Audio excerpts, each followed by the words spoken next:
thing. Yes. My question was going to be, how many people who thought they were possessed were diagnosed, in your opinion, incorrectly by psychiatrists who might tend to, because of their own prejudice, want to claim this apparent malady as their own territory? So how many never made it to you because they were incorrectly diagnosed? A very great number, especially when we come down to a thing called MPDs. It's an abbreviation used by psychiatrists for multiple personality disorders. That is, say, let's take the name Hilda, and Hilda says that she becomes Mary in certain occasions, then she becomes Joan on other occasions, and she becomes Geraldine on third occasion, multiple personality disorder. And for a long time, MPDs were simply analyzed as MPDs. And then, under certain circumstances, they began to find out that it was much more than that. It was a case of demonic possession. And that has to be very carefully distinguished, because you can make a dreadful mistake and think a true MPD is possessed, or vice versa, that a person really possessed is an MPD. Well, then I would ask, I guess, can a person be possessed by more than one entity? Oh, yes, and the same demon can possess 3 people at the same time. Oh, my. It all depends. The variation is tremendous. And nobody, you see, Art, this is a very dirty, unhealthy, inhuman, insalubrious, wicked, and unnatural process and event. And nobody should touch it with a barge pole except somebody trained, and even then to be very careful, because it's highly dangerous.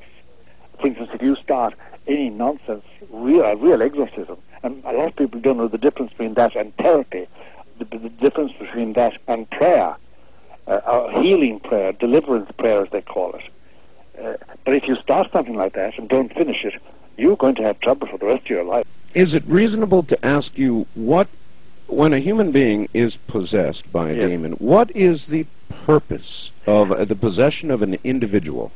The destruction of that individual's soul to such a point that it must end up in hell. Hell being a place, a location, an existence which is totally separate from God.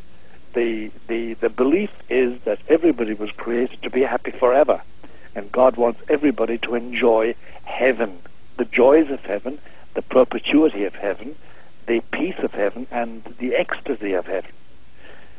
The demons, excluded from that and barred from it because of their rebellion, want to make sure that as many human beings as possible don't attain it. And that is done by possession. And possession is a funny thing. It's a funny operation. It never starts suddenly. You don't wake up in the morning and say, gee whiz, I'm possessed. It doesn't happen like that. It's like any addiction. It's like anything that happens slowly. It's bit by bit. Bit by bit, I cede control of my will and my intellect to a demon. And one day, the possession is complete. Is this a fight, Doctor, between an individual's will and that of the demon? Well, usually, to be more accurate, it's a fight between the will of the exorcist and the will of the demon. Well, I guess I meant before you or somebody like yourself has met up with this possessed individual, as the process of takeover is underway, is it a fight between the person's... Yes, it is, between the person's will and the demon intending to possess. Usually the tendency or the attempt to possess is through deception.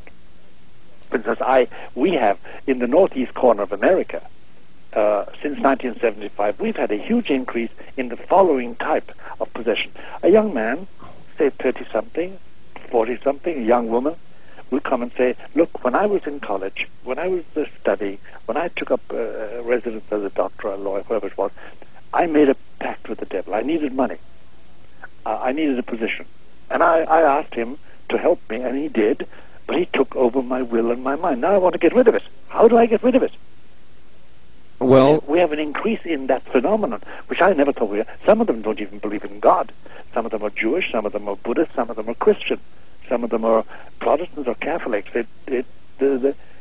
there's no profile of the possessible person. Once you have issued such an invitation, is there any way to go back? If it has been taken up, then Yes. your only recourse is exorcism that we know of. There may be other recourses. We don't know of any recourse except that. Are there cases in which a possession is not obvious? Yes, there are. I would imagine there are many where the spirit has simply won and is in firm control. I would think that the people who come to you are those who are sort of in the middle of a giant battle. That's right. When you find somebody, you know, the typical things of somebody throwing themselves on the ground or cursing and spitting and protesting and Yes. defecating, urinating and all sorts of protest. What they're doing is protesting, saying, help me, Yes. help me. But really, the perfectly possessed, we call them the perfectly possessed, are those that are completely at peace. And I've known several of the perfectly possessed, and I avoid them like the pest. And you know them only by almost accidental means. Sometimes they're perfectly normal, by the way, and they've got great business probity. They're married, they have children and wives, and they put down responsible jobs. There's nothing wrong there. Now and again, just now and again, it's as it were, a veil is drawn aside, and you see somebody you don't know at all. You just don't know this person, this man, this woman. And there's a completely alien look, a completely alien attitude, and they breathe alienation. And you know then, if you have a nose for it, you know then that they're perfectly possessed and there's nothing to be done about it. The first man I knew like that was called Beedham, John Beedham, and it was a frightening experience because I had known him for years. In other words, their pact, their deal, they are at peace with and comfortable with their deal. Right, yes. I talked to you about the quickening. Yes. I didn't even get to all the facets. To me, it's many, many things. But you said there was a huge increase in the number of possessions, and I was going to ask you that. To me, that just adds to the pile. That is true. There's more now? It's about, since 1975, when I really started in earnest exorcisms in the United States, it's about 800% increase in frequency. Oh, my. Frequency. And it's extraordinary. It's extraordinary. And the one part of the phenomenon is this, Art, that now, for the first time, exorcists and psychiatrists are working closely together. And I work with psychiatrists. I do the spiritual side of it, and they do the psychiatric end of it. There's always a psychiatric preparation and follow-up on after an exorcism. You mentioned that one psychiatrist simply gave up psychiatry. That's right. I gave him a code name of Hammond.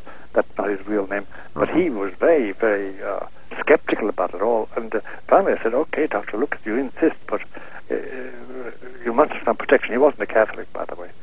But he was a very honest, sincere man. I didn't mean but. He was.